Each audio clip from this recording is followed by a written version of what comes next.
오늘 사연의 주인공인 43살 김영훈 씨는 인생의 가장 찬란한 순간에 세상에서 가장 외롭고 두려운 비밀을 품은 채 벼랑 끝에 서 있었다고 하는데요. 과연 그가 마주한 것은 무엇이었을지 지금 바로 영훈 씨의 이야기를 지금 시작합니다. 43이라는 나이는 인생의 중간 단계를 지나는 시기라고들 하지만 제게 그 시절은 마치 기름이 펄펄 끓는 튀김기 앞처럼 매 순간이 뜨겁고 위태로웠습니다. 젊은 시절부터 남 밑에서 일하는 게 체질에 맞지 않아 억척스럽게 모은 돈으로 시작했던 프랜차이즈 치킨집은 제 예상보다 훨씬 더 큰 성공을 가져다 주었습니다. 골목 끝자락에 낸 작은 가게 하나에서 매일 밤 닭을 튀겨내며 손가락 마디마디가 붓고 손등에 뜨거운 기름이 튀어 흉터가 가실 날이 없었지만 매달 통장에 찍히는 숫자가 늘어날 때마다 저는 세상의 중심에 선 것 같은 오만한 착각에 빠지기도 했습니다. 친구들이 부러운 눈으로 바라보던 도심의 번듯한 아파트를 제 이름으로 장만했을 때 저는 제 인생이 완벽한 궤도에 올랐다고 굳게 믿었습니다. 하지만 인간의 욕심이라는 것은 참으로 눈이 멀기 쉬운 괴물과도 같았습니다. 하나가 잘 되니 둘이 보였고 둘이 성공하니 셋, 넷으로 지점을 늘려가며 온 동네에 제 이름을 걸고 가게를 확장하고 싶은 무모한 야망이 고개를 들었습니다. 무리하게 은행 대출을 끌어쓰고 사방에서 돈을 융통해 다른 지점과 여러 종류의 가게들을 차례로 차리기 시작했습니다. 하지만 야속하게도 세상의 흐름은 그리 호락호락하지 않았습니다. 갑작스럽게 찾아온 불경기는 얼어붙은 골목길의 발걸음을 뚝 끊어 놓았고 매달 무섭게 치솟는 원재료 값과 인건비는 새로 차린 지점들의 숨통을 차례로 조여왔습니다. 처음에는 일시적인 현상일 거라며 조금만 버티면 다시 좋은 날이 올 것이라 스스로를 위로했습니다. 그러나 버티면 버틸수록 매달 채워야 하는 적자의 폭은 걷잡을 수 없이 불어났습니다. 화려하게 문을 열었던 지점들은 손님들의 발길이 끊긴 채 텅 빈 테이블만 가득했고 그곳에서 일하는 직원들의 월급을 주기 위해 기존의 장사가 잘 되던 본점의 수익까지 모두 쏟아부어야 하는 악순환이 시작되었습니다. 그동안 벌어놓았던 통장의 잔고가 바닥을 드러내는 것은 순식간이었고 어느새 제 이름 앞에는 마이너스 대출과 수억 원이라는 거대한 빚더미가 무겁게 내려앉아 있었습니다. 친구들이 그토록 부러워하며 부의 상징처럼 여겼던 제 아파트마저 이미 은행에 꽁꽁 담보가 잡혀 언제 경매로 넘어가도 이상하지 않을 위태로운 지경에 이르렀습니다.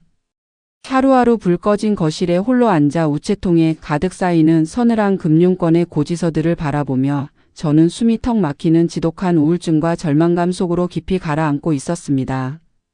그 캄캄한 절망의 구렁텅이 속에서도 제가 차마 삶의 끈을 놓지 못하고 어떻게든 버텨내야만 했던 단 하나의 이유가 있었습니다. 바로 한 달 뒤면 결혼식을 올리기로 약속한 제 여자친구 때문이었습니다. 그녀는 저보다 무려 15살이나 어린 이제 막 사회에 첫 발을 내디딘 싱그러운 생명력 그 자체였습니다. 남들이 겉에서 보기에는 나이 많은 노총각 사장이 어린 직원을 꼬드겨 장가를 가려 한다며 손가락질을 하거나 은근히 흉을 볼 수도 있는 그런 나이 차이였습니다. 실제로 저희는 제 가게에서 사장과 아르바이트 직원으로 처음 만나 그녀의 성실함과 맑은 심성에 제가 먼저 마음을 빼앗겨 오랜 시간 공을 들여 연인으로 발전한 케이스였습니다.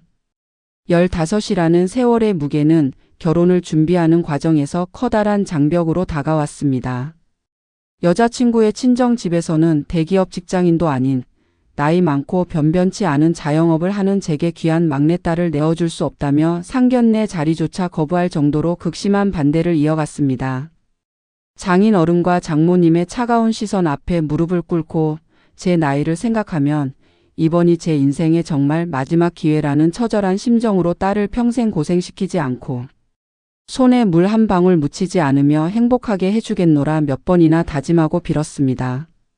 제 가게가 번듯하게 잘 나가고 있었고 제 이름으로 된 아파트가 있다는 눈앞의 화려한 배경이 그나마 완강하던 처가의 마음을 돌리는 마지막 열쇠가 되어 주었습니다.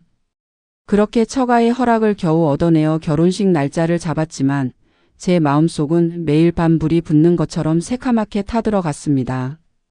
결혼식을 앞두고 제 가게들의 파산 직전 사정과 수억 원의 빚, 그리고 아파트가 담보로 잡혀 있다는 무서운 진실을 여자친구에게 모두 털어놓아야 마땅했지만 차마 입술이 떨어지지 않았습니다. 만약 이 사실을 알게 된다면 안 그래도 나이 차이 때문에 불안해하던 그녀가 제 곁을 떠나버릴까봐, 처가에서 당장 결혼식을 엎어버릴까봐 두려운 마음이 제 비겁한 눈을 가려버렸습니다.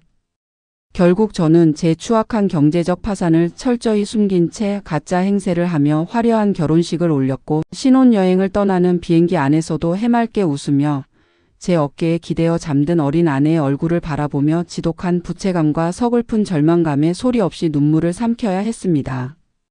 달콤하고 눈부셨던 신혼여행의 짧은 꿈이 지나고 일상으로 돌아온 날부터 제 삶은 그야말로 지옥과 다름없었습니다.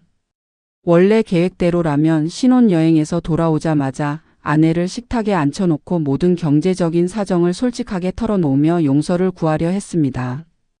하지만 아무것도 모른 채 아침마다 좁은 신혼집 주방에서 서툰 솜씨로 된장찌개를 끓여놓고 저를 향해 환하게 웃어주는 어린 아내의 맑은 눈망울을 마주할 때마다 제 목구멍까지 차올랐던 진실의 활자들은 다시 무겁게 가라앉아 버리곤 했습니다. 진실을 고백하는 순간 저 해맑은 미소가 순식간에 절망과 배신감으로 얼룩질 것을 상상하는 것만으로도 온몸에 뼈가 시려왔기 때문입니다. 행복한 결혼 생활이 시작되었음에도 불구하고 제 하루하루는 심리적 압박감으로 인해 급격하게 피폐해져 갔습니다. 가게에 나가서도 장사에 집중하지 못하고 매달 머리를 짜내어 돌아오는 대출 이자와 지점들의 적자를 메우기 위해 사방으로 전화를 돌리느라 넋이 나간 사람처럼 굴었고, 집으로 돌아와서도 멍하니 텔레비전 화면만 바라보며 깊은 한숨을 내쉬기 일쑤였습니다. 안색은 날로 창백해졌고 식사조차 제대로 하지 못하는 제 어두운 변화를 영리한 아내가 눈치채지 못할 리 없었습니다. 어느 늦은 저녁 조용히 찻잔 2개를 들고 거실 소파로 다가온 아내는 제 거친 손을 가만히 쥐며 무슨 힘든 일이 있느냐고, 남편의 얼굴이 매일 밤 저승사자처럼 어두워지는 이유가 무엇인지 차분한 목소리로 물어왔습니다. 더 이상은 도망칠 곳이 없다는 것을 깨달은 저는 마침내 둑이 터진 것처럼 그동안 감추어왔던 모든 추악한 사정들을 바닥에 쏟아내기 시작했습니다. 다른 지점들이 이미 회생 불가능한 적자 상태라는 것, 제 이름 앞으로 수억 원의 빚이 밀려와 매달 이자조차 감당하기 어렵다는 것, 그리고 우리가 살고 있는 2세 아파트마저 이미 은행의 담보로 잡혀 언제 쫓겨날지 모른다는 잔인한 진실들을 숨도 쉬지 않고 털어놓았습니다. 이야기를 하면서도 제 가슴 한구석은 속이 시원해지면서도 다른 한편으로는 지독한 불안감과 공포가 밀려왔습니다. 나이도 어린 아내가 40 넘은 남편의 사기 결혼 같은 이 엄청난 고백을 듣고 당장 짐가방을 싸서 친정으로 돌아가 버린다 해도 저는 그녀를 잡을 수 있는 아무런 염치도 명분도 없었기 때문입니다. 제 처절한 고백이 끝난 뒤 거실 안에는 숨이 막힐 듯한 무겁고 고요한 정적이 흘렀습니다. 아내는 굳은 표정으로 아무런 말도 하지 않은 채 그저 식탁 위에 놓인 구겨진 고지서들만 물끄러미 바라보고 있었습니다. 그 짧은 정적의 시간이 제게는 마치 수십 년의 세월처럼 길고 아득하게만 느껴졌습니다. 더 이상 아내의 얼굴을 마주할 용기가 없었던 저는 소파 아래 마룻바닥으로 내려와 아내의 발바닥 앞에 무릎을 꿇고 고개를 푹 숙였습니다. 모든 것이 끝났다는 체념과 절망 속에서 처분을 기다리던 순간 갑자기 머리 위로 쿵 하는 묵직한 타격감과 함께 뜨거운 통증이 번져왔습니다. 아내가 제 고개를 들어 올리며 매서운 손가락으로 제 머리에 꿀밤을 큼지막하게 한 대 먹인 것이었습니다. 어안이 벙벙하여 눈물이 고인 채 아내를 바라보는 제게 그녀는 왜 진작 이 사실을 말하지 않고 혼자 미련하게 앓고 있었냐며 오히려 눈을 크게 뜨고 화를 내기 시작했습니다. 저는 고개를 숙인 채 가진 것 없고 나이만 많은 내가 이런 빚더미까지 있다는 것을 알면 내가 결혼도 하기 전에 나를 떠나버릴까봐 무서워서 그랬노라 솔직한 심정을 기어들어 가는 목소리로 고백했습니다. 그러자 아내는 제 어깨를 거칠게 흔들며 당신은 내가 고작 돈 몇 푼이나 번 듯한 아파트 배경을 보고 40 넘은 당신에게 시집을 오겠다고 결심한 속물로 보였냐며 진심으로 서운함이 가득 찬 질책을 쏟아냈습니다. 솔직히 제 마음 한구석에 그런 비겁한 의심이 조금은 자리 잡고 있었던 것이 사실이었기에 저는 아무런 대꾸도 하지 못한 채 아내의 처분만 기다렸습니다. 하지만 15살이나 어린 제 아내는 43세 저보다 훨씬 더 담대하고 속이 깊은 진짜 어른이었습니다. 아내는 제 거친 손을 다시 한번 꼭 쥐며 자신이 반했던 것은 화려한 사장이라는 타이틀이 아니라 매일 밤 주방 구석에서 묵묵하게 땀을 흘리며 정직하게 닭을 튀겨내던 당신의 그 성실하고 책임감 있는 뒷모습이었다고 말했습니다. 배경이 무너졌다면 처음부터 다시 시작하면 되는 것이고 썩은 살은 도려내야 새살이 돋는 법이니 당장 내일부터 모든 부실한 지점들을 미련 없이 정리하자는 결연한 의지를 내보였습니다. 아내의 그 흔들림 없는 다정한 눈빛을 바라보는 순간 제 마음을 짓누르던 거대한 바위가 흘러내리며 제 눈시울에서도 뜨거운 눈물이 마룻바닥으로 뚝뚝 떨어져 내렸습니다. 다음 날부터 저희 부부는 마치 전쟁을 치르듯 일사천리로 움직이기 시작했습니다. 아내의 말대로 매달 엄청난 적자를 내며 제 살을 파먹던 화려한 간판의 지점들을 비록 막대한 손해가 나고 권리금 한 푼 건지지 못하는 처참한 조건일지라도 더 이상 미련을 두지 않고 과감하게 매각하고 정리하기 시작했습니다. 주변 친구들과 동종업계 사람들은 영훈이가 드디어 파산을 했다며 뒤에서 수군거렸고 제 자존심은 바닥까지 깎여 나갔지만 제 곁에서 묵묵히 서류를 정리하고 매각 대금을 조율하는 아내의 단단한 뒷모습이 있었기에 저는 부끄러움을 견뎌낼 수 있었습니다. 생각지도 못한 엄청난 위약금과 빚의 잔당들이 저희를 괴롭혔지만 아내는 집 안에서도 단 한 번도 인상을 찌푸리거나 친정 부모님께 약한 소리를 하지 않은 채 마치 아무런 일도 없었다는 듯이 씩씩하게 살림을 꾸려나갔습니다. 오히려 장사에 대해 아무것도 모른다던 아내는 매일 저녁 본점 주방으로 출근하여 앞치마를 두르고 제 곁에서 생닭을 손질하고 소스를 버무리는 고된 일을 자처했습니다. 지친 제가 담배를 물고 한숨을 쉴 때마다 아내는 특유의 밝은 목소리로 이런저런 소박한 이야기를 건네며 제 마음에 쌓인 불안의 먼지들을 털어내 주었습니다. 모든 화려한 껍데기들을 털어내고 나니 결국 제 손에 남은 것은 처음 장사를 시작했던 골목 끝자락의 낡은 치킨집 단 하나뿐이었습니다. 번듯한 대기업 지점장 같았던 시절에 비하면 왠지 모르게 다시 초라한 구멍가게 사장으로 돌아간 것 같아 서글픈 마음이 들기도 했지만 매일 밤 자욱한 주방에서 서로의 이마에 맺힌 땀방울을 닦아주며 웃을 수 있는 언제나 내 편이 되어줄 진짜 가족을 얻었다는 사실. 하나만으로도 제 인생은 이미 그 어떤 부자보다 더 가치 있고 넉넉한 부유함을 누리고 있었습니다. 마음의 여유가 생기고 단 하나의 가게에만 모든 신경과 정성을 집중하기 시작하자 기적처럼 놀라운 변화가 찾아오기 시작했습니다. 사장이 사방으로 돈을 빌리러 다니느라 엉망이 되었던 치킨의 맛이 예전의 그 바삭하고 고소한 풍미를 되찾았고 골목길 단골 손님들이 한 명, 두 명 다시 문을 열고 들어오기 시작한 것입니다. 아내와 제가 새벽까지 주방을 지키며 정직하게 구워낸 닭들은 입소문을 타고 다시 지역의 명물이 되었고 매달 무섭게 차오르던 빚의 잔고는 거짓말처럼 조금씩 줄어들기 시작했습니다. 아내의 말대로 화려한 허세를 버리고 바닥에서부터 다시 시작한 덕분에 저는 제 소중한 가정을 무사히 지켜냈고 처가 식구들 앞에 당당하게 고개를 들 수 있는 우리 집안의 유일한 울타리인 이 아파트 역시 경매의 위기에서 온전히 구해낼 수 있었습니다. 세월은 유수와 같이 흘러 그 캄캄했던 빚더미의 주방 구석에서 저희 부부에게 축복처럼 찾아왔던 작은 딸아이가 어느덧 무럭무럭 자라 벌써 교복을 입고 중학교를 다니는 어엿한 학생이 되었습니다. 주방에서 같이 기름때를 묻히며 고생하던 제 아내는 아이의 교육과 살림을 위해 더 이상 치킨집으로 매일 출근을 하지는 않지만 지금 제 곁에는 아내의 빈자리를 대신해 뜻밖의 든든한 동반자가 함께 주방을 지키고 있습니다. 바로 제 장인 어른이십니다.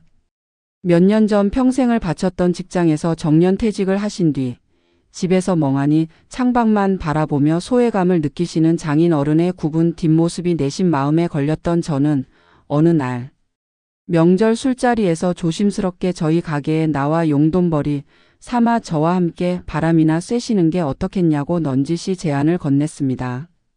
처음에는 장모님도 제 아내도 나이 많은 장인이 사위 밑에서 굳은 일을 하다가 서로 감정만 상하고 몸만 상하면 어쩌냐며 극구 만류를 하고 걱정을 쏟아냈습니다.